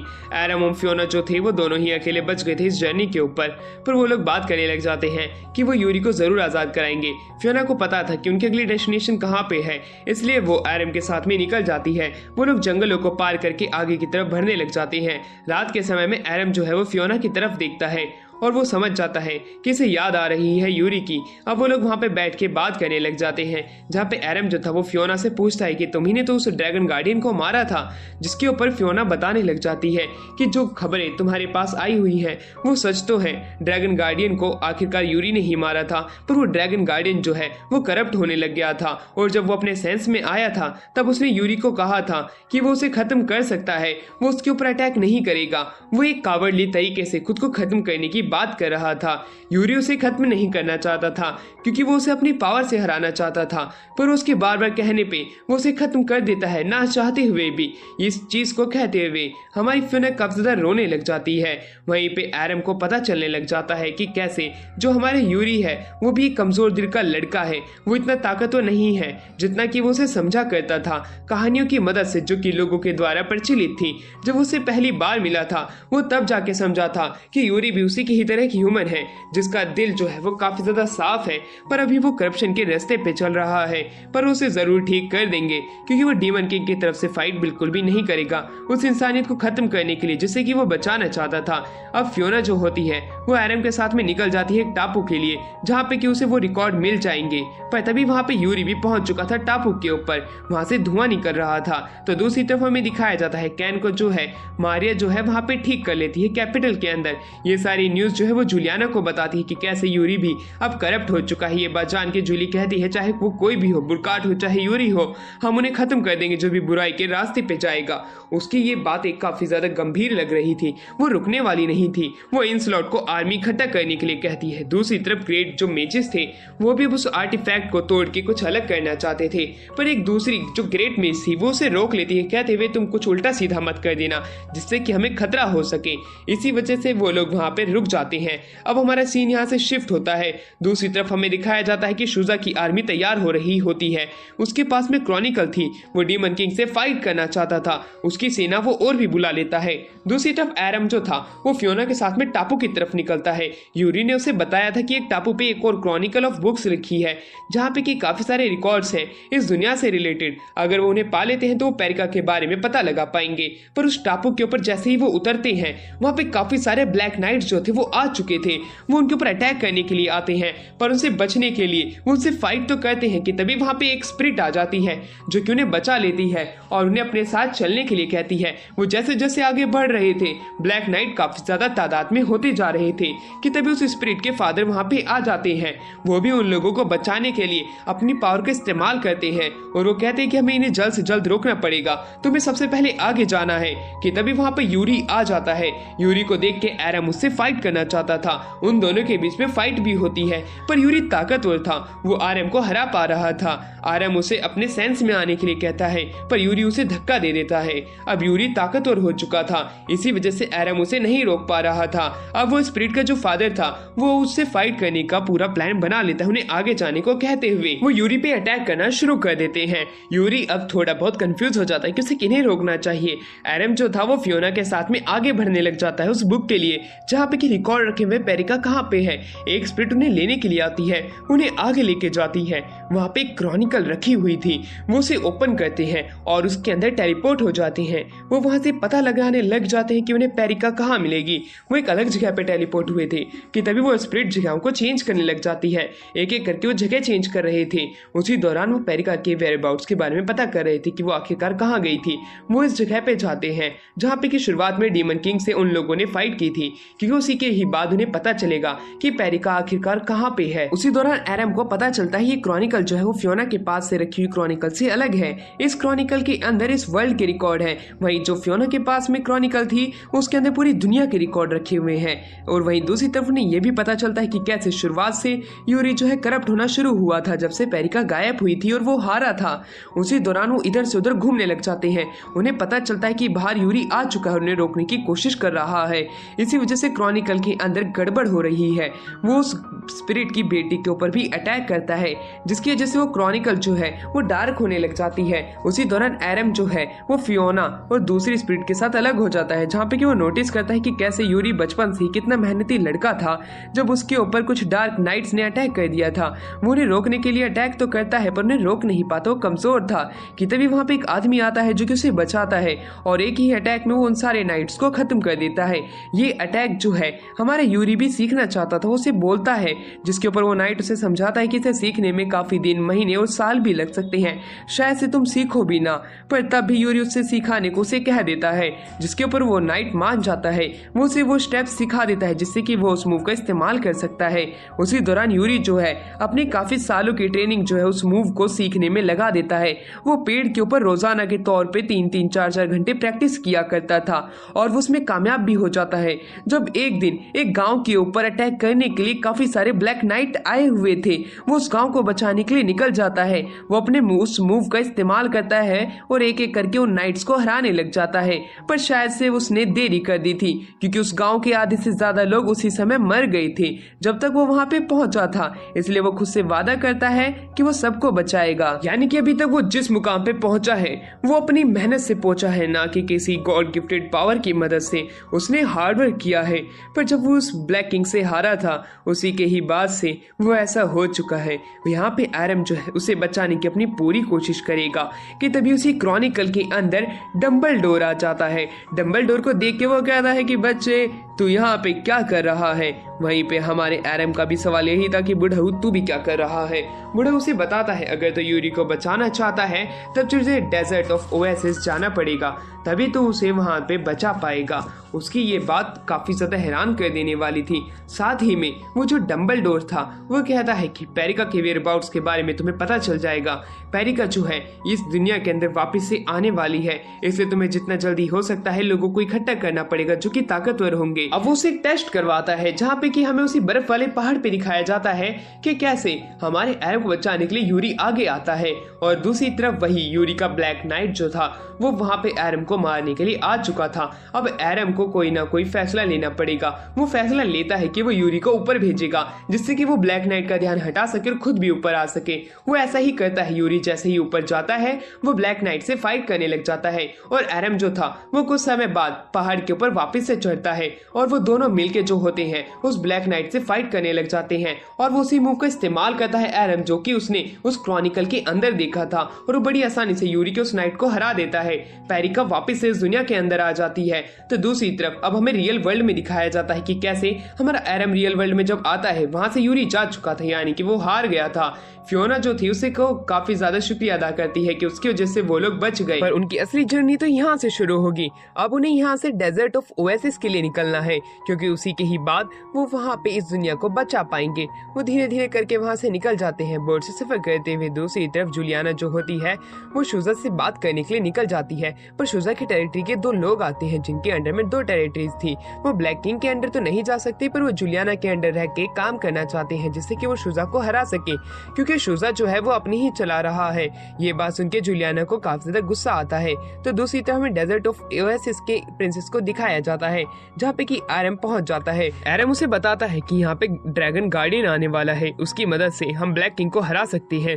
ये बात सुन के वो प्रिंसेस भी हैरान थी, पर दूसरी तरफ वो उनकी मदद करने के लिए एक चीज मांगती है कि उसके पास एक टैबलेट है जिसकी की मदद से वो उस डीमन किंग के जो आर्मर है, यानी कि जो प्रोटेक्शन लेयर है, उसे वो तोड़ सकते हैं। पर इसे गाना गाने के लिए स्पिरिट ऑफ म्यूजिक की जरूरत पड़ेगी, इसलिए उन्हें उसे ढूंढना पड़ेगा, तभी वो उसे हरा पाएंगे। उसकी ये बात हैरान कर देने वाली थी, पर दूसरी तरफ उस म्यूजिक स्पिरिट को ढूंढना काफी ज्यादा मुश्किल है, क्योंकि वो काफी 100 साल बाद ही दिखाई पड़ती है।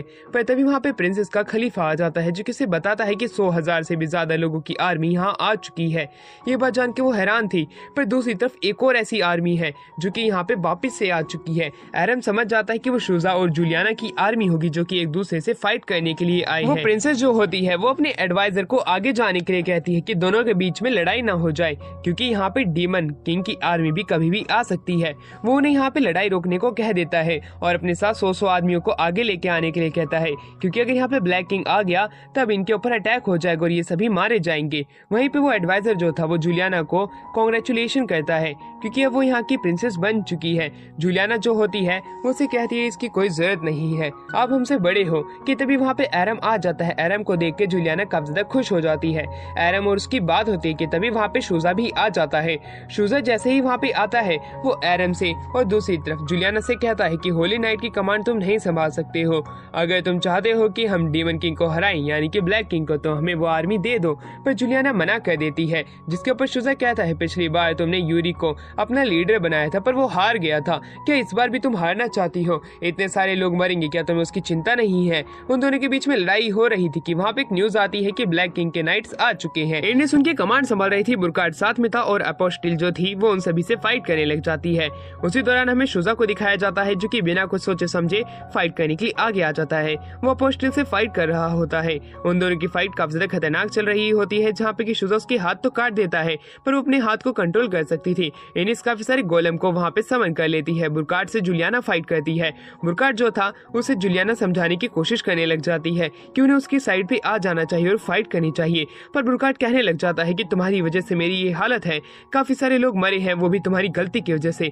तुम इतनी नादान बच्ची हो कि तुम इस फाइट को जीत भी नहीं सकती हो। अब तुम सोच रही हो कि मैं तुम्हारी साइड आ जाऊं। वो तलवार से उसके ऊपर अटैक कर रहा था कि इंसलोट आके उसे बचा लेता है और जुलियाना को पीछे हटने के लिए कहता है, उसे वो यहाँ पे लपेट लेगा। वहीं एडवाइजर और एरम जो थे वो दोनों मिलकर यहाँ पे फाइट करने लग जाते हैं। एडवाइजर उसे समझाता है कि तुम्हें शुजा के ऊपर ध्यान देना पड़ेगा, क्योंकि शुजा और जो जुलियाना है कहीं एक दूसरे के ऊपर अटैक न कर दे इस लड़ाई के बीच में फायदा उठाने के लिए। जब शुजा फाइट कर रहा था अपोस्टिल से, पर तभी उसका भाई आके अपोस्टिल को मार देता है। जुलियाना के पास चांस था, वो शुजा के ऊपर अटैक करती है, पर शुजा उसके अटैक को रोक लेता है। दोनों के बीच में फाइट चालू हो जाती है, जहाँ पे की शुरुआत में जुलियाना कमजोर पड़ती हुई दिखाई दे रही थी, पर वो शुजा के ऊपर अपनी एनर्जी ब्लास्ट का इस्तेमाल करती है और शुजा को काफी ज्यादा पीछे भेज देती है। शुजा उसकी ऐसी पावर देख के खुद भी हैरान था। अब वहाँ पे एक और फाइट एरप्ट होने लग जाती है। दोनों के अंदर से करप्शन की बू आने लग जाती है। इनिस कहने लग जाते हैं कि ये दोनों मेरा काम कितना ज्यादा आसान कर रहे हैं, वो खुद ही करप्ट होने लग रहे हैं। इस ब्लैक एनर्जी के अंदर ये जल्द से जल्द करप्ट हो जाए, जिससे कि इनका ये मिशन भी पूरा हो जाए। इनिस खुश हो ही रही थी कि तभी उन दोनों की फाइट के बीच में हमारा आरम आ जाता है। आरम जैसे ही वहाँ पे आता है, वहाँ पे हमें म्यूजिक स्पिरिट को दिखाया जाता है, जिसकी गाने की मदद से वो जितनी भी डार्क एलिमेंट की पावर थी सभी के पास से दूर कर देती है। ये देख के आरम हैरान था कि आखिरकार ये कौन कर रहा है, पर तब भी वो अपनी फाइट के ऊपर ध्यान देता है। एनिस जो थी वो बुरकार्ड के साथ में उन सभी लोगों के ऊपर अटैक करने के लिए तैयार हो जाती है। अपोस्टिल को भी वो अटैक करने के लिए कह देती है कि तभी हमारा एरम जो था वो ब्रुकार्ड से फाइट करने लग जाता है। दोनों के बीच में फाइट चालू हो जाती है, जहाँ पे कि एरम हारने ही वाला था कि तभी हमें दिखाया जाता है उसके अंदर से एक व्हाइट कलर की एनर्जी निकलती है जो कि दोनों अपोस्टिल और ब्रुकार्ड को दूर कर देती है। म्यूजिक स्पिरिट की एनर्जी का इस्तेमाल होता है और वो जो पैड था वो एक स्वॉर्ड में बदल जाता है। वो स्वॉर्ड जो थी वो अंधकार को खत्म करने के लिए थी, वो उसका इस्तेमाल करता है और एक साथ में काफी सारे ब्लैक नाइट को मारते हुए अपोस्टिल को खत्म कर देता है। वो जैसे ही उसे खत्म करता है, ब्रुकार्ड हैरान था उसकी इस तरह की पावर को देखने के बाद में कि तभी वो स्वॉर्ड जो है वो एक व्हाइट ड्रैगन में बदल जाती है। यानी कि अभी तक वो जो स्नोबेल वाला पेट था वो असल में एक ड्रैगन था। वो ड्रैगन एक एक करके सभी गोलम्स को मार देता है। उसी समय वहाँ पे ग्रेट मेजिस के डिसिपल भी आ जाते हैं। अब यहाँ पे ह्यूमंस का पलड़ा भारी पड़ चुका था, इसी वजह से इर्नेस वहाँ से निकल जाती है ब्रुकार्ड के साथ में। एरम अब आगे आता है, शुजा से वो क्रॉनिकल की बुक मांगता है क्योंकि वो ताकतवर बन चुका है। शुजा उसे रोकता भी नहीं है और उसे बुक दे देता है। क्रॉनिकल सब उसके पास में आ जाती है और वहीं क्रॉनिकल जो थी वो अब वापस से इनके हाथ में पहुंच जाती है। शुजा जो था वो समझ चुका था कि ताकतवर है। अब वो लोग वहां से जाने का प्लान बनाने लग जाते हैं ग्रेट से जिसके पास में, क्योंकि उनके पास अब वो चीज हाथ आ चुकी है जिसकी मदद से कि वो उस ब्लैक किंग को हरा सकते हैं। वो जूलियाना को कहता है कि वो अपनी आर्मी मुझे लैंड कर दे।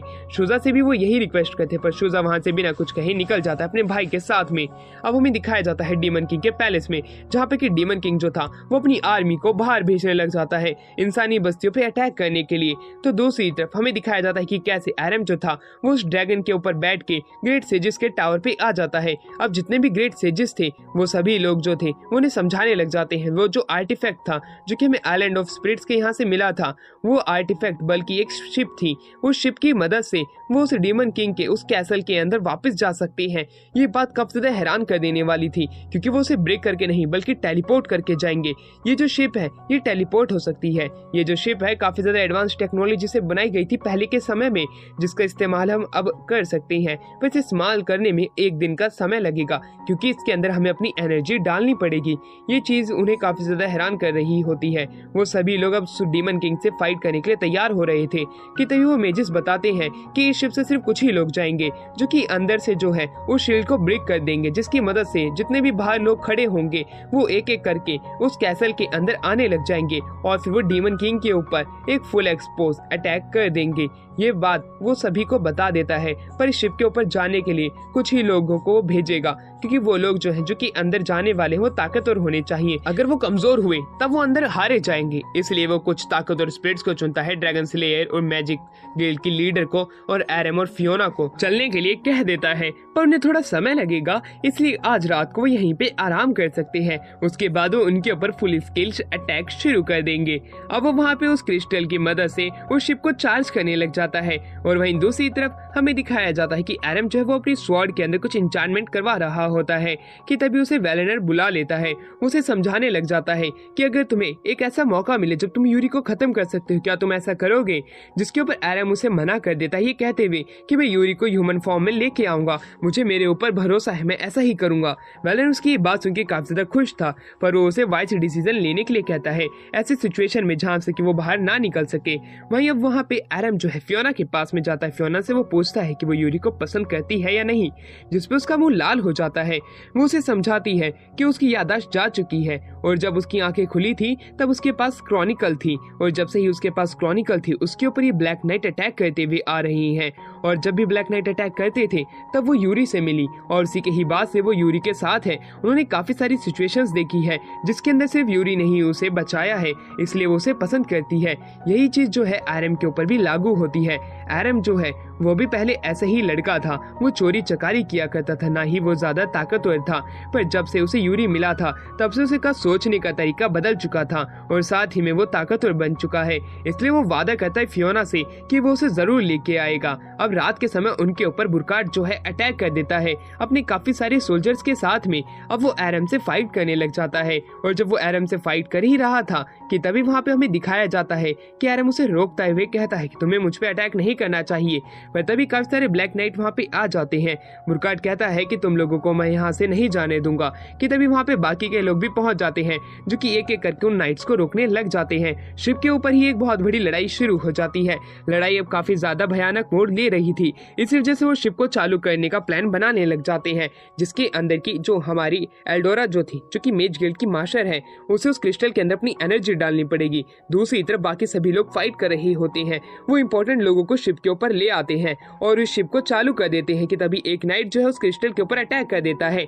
अब वो क्रिस्टल भी करप्ट होने लग जाता है। एल्डोरा की पावर काम नहीं आ रही थी। फियोना जो है वो एरम के साथ उसको एनर्जी शेयर करने के लिए कहती है। वेलनर बुरकार्ड को रोकने की कोशिश करता है। उसी दौरान एरम जो है वो अपनी एनर्जी शेयर कर देता है एल्डोरा के साथ में, और एल्डोरा जो थी एकदम से ही उस एनर्जी क्रिस्टल के अंदर इतनी पावर डाल देती है कि वो शिप एकदम से ही चालू हो जाती है। वो शिप अब टेलीपोर्ट हो जाती है कि तभी बुरकार्ड जो है गिरते गिरते उसके ऊपर अटैक कर देता है, जिसकी वजह से वो जो शिप है वो जैसे ही टेलीपोर्ट होती है वो एक क्रैश लैंडिंग करती है और वहाँ पे सभी लोग जो है वो शिप के साथ गिरने लग जाते हैं कि तभी वहाँ से वो फियोना को लेके गायब हो जाते हैं। जैसे शिप क्रैश लैंडिंग करती है उसके ऊपर से हर कोई नीचे उतर के आता है और वो देखते हैं कि ज्यादातर जो लोग हैं वो सेफ हैं। इसका मतलब है कि वो डीमन किंग के ऊपर अटैक कर सकते हैं। वो अब अंदर भी आ चुके हैं। वो धीरे धीरे करके आगे बढ़ने लग जाते हैं। फियोना अपनी सेना के साथ में उस कैसल के बाहर थी, डेजर्ट ऑफ ओएसिस के प्रिंसेस की सेना के साथ में। क्रैश लैंडिंग की आवाज उन्हें भी आती है। उन्हें लग रहा था कहीं ये प्लान ऐसे फ्लॉप ना हो जाए कि तभी वो लोग फाइट करना शुरू कर देते हैं उस कैसल के अंदर। वो जैसे जैसे आगे बढ़ रहे थे जितने भी ब्लैक नाइट्स उनकी तादाद बढ़ रही थी। उसी दौरान हमें दिखाया जाता है कि कैसे स्पिरिट ऑफ म्यूजिक है वो अपनी म्यूजिक पावर का इस्तेमाल करती है, उस डोम को काट देती है स्वॉर्ड एनर्जी की मदद से।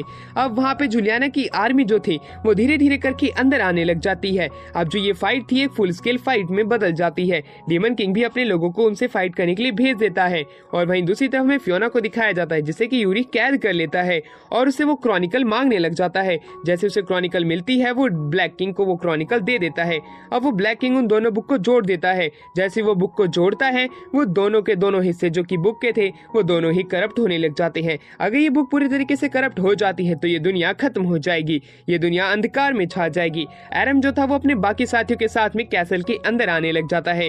जैसे जैसे वो कैसल के अंदर आ रहे थे काफी सारे गोलम बढ़ गए थे। इसी वजह से वेलनर जो था एक केव को तोड़ देता है। केव को तोड़ने की वजह से रास्ता ब्लॉक हो जाता है। वो सभी को आगे जाने के लिए कहता है, तभी वो यूरी को बचा पाएंगे। ऐसा ही एरम करता है, वो आगे बढ़ने लग जाता है। ब्लैक किंग जो है वो यूरी को उससे निपटने के लिए कहता है। यूरी उससे फाइट करना चाहता था इसलिए वो भी उससे फाइट करने के लिए निकल जाता है।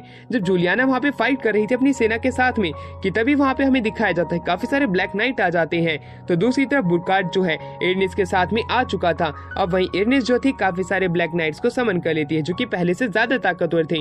उन सभी के बीच में फाइट शुरू हो जाती है। इनस्लॉट एरनिस से फाइट करने की बात करने लग जाता है और बुरकार्ड के आने की वजह से जुलियाना उससे फाइट करती है। तभी एक स्टेज वहाँ पे बनता है जिसे देख के जुलियाना घबरा जाती है। बुरकार्ड कहता है कि अभी भी तुम बच्ची हो, एक स्टेज बनता हुआ देख के ही तुम डर गई हो, जिसके ऊपर वो स्वीकार करती है कि हाँ वो एक बच्ची है। पर अब सिचुएशन इतनी ज्यादा बदल चुकी है कि वो एक प्रिंसेस बन के फाइट करेगी। उसकी ये बात सुनकर बुरकार्ड जो है वो भी अपने सेंस में हल्का हल्का आने लग चुका था, पर वो तब भी उससे फाइट करने लग जाता है। वो प्रिंसेस को खत्म करने वाला था, पर तभी प्रिंसेस कहती है चाहे कुछ भी हो जाए आज मैं हार नहीं मानने वाली हूँ। ये कहने के बाद में वो बुरकार्ड को समझाने लग जाती है कि तुम अभी भी हमारे साथ आ सकते हो तो हमारे साथ मिलके फाइट करो। पर बुरकार्ड जो है अपने सेंसेस में आ नहीं रहा था क्योंकि उसके ऊपर पूरे तरीके से ब्लैक एनर्जी ने अपना करप्शन कर दिया होता है। अब वहीं पे हमें एक बैच को गिरता हुआ दिखाया जाता है। वो बैच और किसी का नहीं बुरकार्ड का होता है। बुरकार्ड के अब वही चीजें याद आने लग जाती है जब वो शुरुआत में एक रॉयल नाइट बना था और उसने वादा किया था कि वो प्रिंसेस जुलियाना को सेव रखेगा, पर वो उसी के ही ऊपर हमला कर रहा है। जुलियाना जो होती है वो अपना सिग्नेचर मूव का इस्तेमाल करती है और एकदम से उसके पास में विंग्स आ जाते हैं और अपनी फुल पावर से उसके ऊपर अटैक करती है। इस प्रकार जो हमारा बुरकार्ड था वो ऊपर से गिरते हुए मारा जाता है। जुलियाना उसके ऊपर अपनी कैसल का एक तिरंगा रख देती है। अब डीमन किंग को ये बात पता चलती है कि उसके जो साथी एक एक करके मर रहे होते हैं, पर क्रॉनिकल के ऊपर अब वो पूरे तरीके से काबू पा चुका था। इस वजह से अब पूरी दुनिया एक एक करके अंधकार में छाने लग जाती है। शुरुआत में वो जो कैसल था उसके अंदर जितने भी ब्लैक नाइट थे, एरनिस थी, वो सभी लोग ताकतवर हो जाते हैं। म्यूजिशियन स्पिरिट नीचे गिरने लग जाती है, वो डोम वापिस से बनने लग जाता है। जुलियाना घबरा रही होती है कहीं उसकी हार तो नहीं है कि तभी हमें दिखाया जाता है कि कैसे म्यूजिक स्पिरिट जो है वो बच जाती है। वहीं दूसरी तरफ वो जो नाइट थे जो कि ब्लैक नाइट है वो ताकतवर हो चुके हैं। वो एक एक करके जुलियाना की आर्मी को खत्म करने लग जाते हैं। जुलियाना घबरा चुकी थी कि एकदम से ये ब्लैक नाइट की तादाद बढ़ चुकी है और अब ये ताकतवर बन चुके हैं। इनस्लॉट भी उन्हें बचाने की कोशिश करता है, पर एरनिस जो है उसे आगे जाने नहीं देती है। वो उसे रुक के उससे फाइट करने के लिए कहने लग जाती है, तभी वो उन्हें बचा सकता है। अब जुलियाना जो थी उन्हें रोकने की कोशिश कर रही है, पर तभी वहाँ पे शुजा अपनी आर्मी के साथ में आ जाता है। वो उन सभी को मारने लग जाता है एक एक करके। तो दूसरी तरफ हमें एरम को दिखाया जाता है जो कि यूरी से फाइट करने के लिए आया था। यूरी और एरम के बीच में फाइट शुरू हो जाती है। एरम जो था अपनी स्वॉर्ड से उसे रोकता है और उसे कहता है कि यूरी, तुमने वादा किया था कि तुम ब्लैक किंग को हराओगे, अब तुम उसके साथ मिलकर फाइट क्यों कर रहे हो? तुमने भाईचारे की बात की थी, क्या तुम एल्विश भाई का भाईचारा तोड़ रहे हो? उसकी ये बात सुनकर यूरी कहता है कि शुरुआत में मैं थोड़ा क्रिंज था, पर अब मैं बदल चुका हूँ। जैसे मैं ब्लैक किंग की तरफ आया हूँ, अब मैं ध्रुव राठी को देखता हूँ। उसकी ये बात सुन के एरम जो था उसे समझाने लग जाता है भाईचारे के बारे में। वो भाईचारा जो कि उसने शुरुआत में वादा किया था कि एक साथ मिलकर भाईचारे से वो ब्लैक किंग को हरा देंगे, पर यूरी इन चीजों के ऊपर अब विश्वास नहीं करता है क्योंकि वो करप्ट बन चुका है।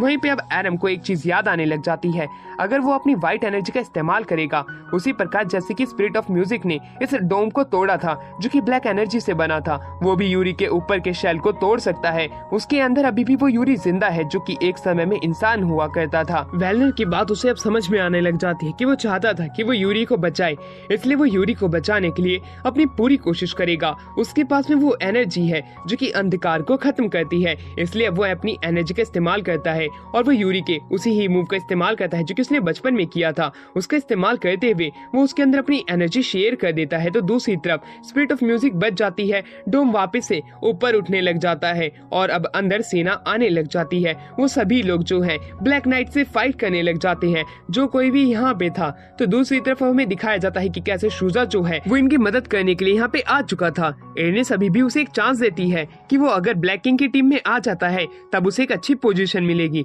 पर शुजा उसके इस ऑफर को अभी भी नकार देता है, ये कहते हुए कि मैं अभी भी अपनी इंसानियत नहीं भूला हूँ, मैं तुम्हारे अंडर आके काम क्यों करूँ जब मैं तुम लोगों को खत्म कर सकता हूँ। एर्नेस्ट उसकी इस बात पे हंसने लग जाती है कि वो ब्लैक किंग को कभी भी नहीं हरा पाएगा, अपने सपने में भी नहीं। वो ब्लैक किंग की पावर को नहीं जानता है कि तभी अब उन लोगों के बीच में फाइट शुरू हो जाती है। शुजा जानता था कि वो उसे खत्म कर देगा और वो अपनी स्वॉर्ड की मदद से उसके ऊपर एक अटैक करता है धुएं में से निकलते हुए और वो उसे काट के रख देता है। इस प्रकार एर्नेस्ट का काम यहीं पे तमाम हो जाता है।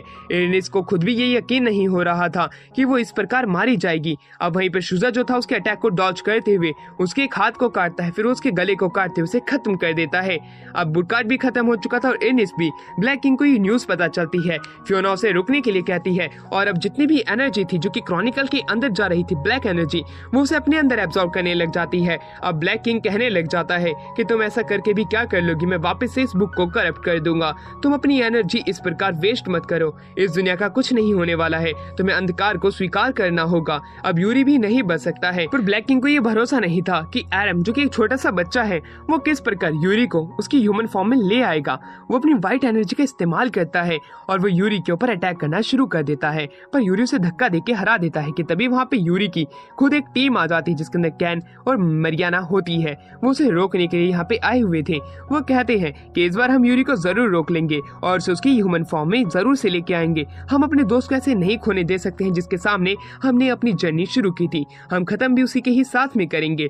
कैन जो था वो कहता है कि छोटी मोटी चोट मेरा कुछ नहीं कर सकती है, मैं अपने दोस्त को बचाने के लिए आया हूँ और मैं उसे बचा के ही रहूंगा। एरम जो था उन्हें समझाता है कि अब हमें उसी मूव को इस्तेमाल करना पड़ेगा जिसका इस्तेमाल तुम यूरी के साथ किया करते थे। वो बॉन्ड बनाते हैं और एक एक करके उस पर अटैक करते हैं। शुरुआत में एरो से अटैक करते हैं जिससे कि उसका ध्यान भटके मरीना अपने शेल के अंदर उसे कैद कर लेती है। वो उसे जैसे ही कैद करती है एरम जो था उसके ऊपर अपनी एनर्जी से अटैक करता है और अब हमें दिखाया जाता है कि कैसे यूरी जो है अभी भी अपने इनर डीमन से फाइट कर रहा होता है। उसका इनर डीमन ताकतवर था कि तभी वहाँ पे एरम की एनर्जी जो है वो हमारे रियल यूरी को मिल जाती जो कि ह्यूमन था। अब वो ओवर पावर हो चुका था और वो आसानी से उस डीमन के ऊपर अटैक करने लग जाता है और उसे हरा भी देता है। अब रियल वर्ल्ड के अंदर हमें दिखाया जाता है कि कैसे वो ब्लैक आर्मर को तोड़ते हुए हमारा रियल यूरी बाहर निकल के आता है जिससे कि एक कवच ने ढक रखा था। डीमन किंग को ये बात पता चलती है। अब वो वापस से उस बुक को करप्ट करने लग जाता है जिससे कि वो उस दुनिया पे काबू पा सके कि तभी वहाँ पे यूरी के सारे साथी आ जाते हैं।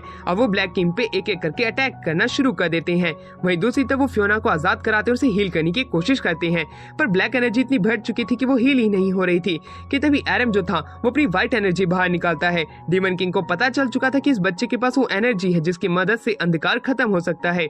और वहीं दूसरी तरफ अब एक एक करके एरम के जितने भी साथी थे वो इंजर्ड हो जाते हैं। डीमन किंग अपनी स्वॉर्ड निकाल लेता है, वो उन पे अटैक करने के लिए आगे बढ़ता हुआ टेलीपोर्ट होते हुए एक एक करके उन पे अटैक कर रहा था कि दूसरी तरफ एरम जो था वो अपनी एनर्जी जो है वो बाकी सभी लोगों के साथ में शेयर कर देता है जिसकी मदद से वो भी ताकतवर हो सके। एरम जैसे ही ऐसा करता है यूरी के पास में एक अलग सी ही पावर आ जाती है है और वो डीमन किंग से फाइट करने लग जाता है। जब वो डीमन किंग से फाइट कर रहा था उसे पता चलता है कि डीमन किंग जो है अब वो एक ब्लैक ड्रैगन की फॉर्म ले चुका है। वो अब ब्लैक ड्रैगन की फॉर्म में काफी ज्यादा ताकतवर हो चुका था कि तभी हमें वहाँ पे स्नोपैड को आते हुए दिखाया जाता है।